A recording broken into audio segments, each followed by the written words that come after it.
Hebrew is both a new and an old language, and is unique in that over the past 130 years, it's gone through a process of modernization, secularization, and now globalization. There's a vitality of tone and conciseness that attaches to this language in its rebirth that's connected to the rebirth of Israel, that is inspirational for those who learn it.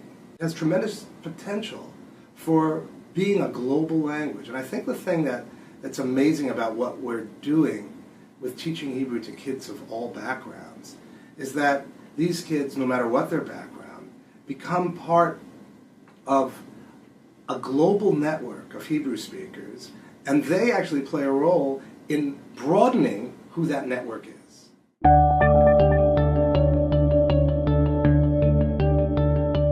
Every language is connected to its particular history, geography, nationality, and communal life. And of course, Hebrew has those connections, but part of its uniqueness is that for close to 2,000 years, Hebrew was almost exclusively a written, legal, and liturgical language, but as such, it connected diaspora communities together across the globe. And now that it's gone through this process of rebirth to once again become a spoken and natural language, it is doing a different kind of connecting that has great implications for its potential role as a global language.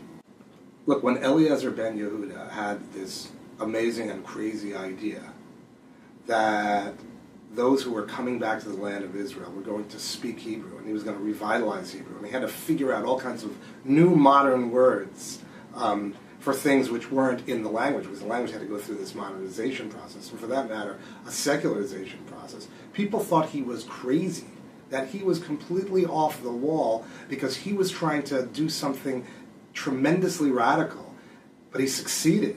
And the language, because of the roots of it, because of so many things implicit in the language, as an old language has become a new language, and a whole population worldwide now is speaking this language, and it's really miraculous. It's radical. Nobody thought he could do it, but it was done. Well, Israel is really involved in a disproportionate way in innovation, in new ideas, in breakthroughs in medicine, industry, high tech. And when kids learn Hebrew, it places them right at a front row seat of that innovation and of those new ideas. And it gives them really a tremendous advantage. As Israel's role in the world is only broadening, Hebrew's role will as well.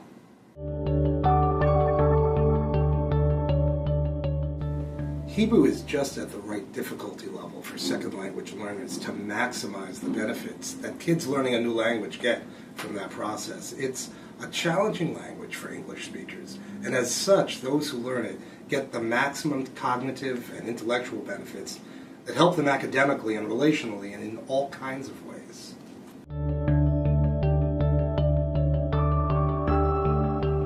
A lot of people don't know this, but during the American colonial era, there was a big value put on learning classical Hebrew.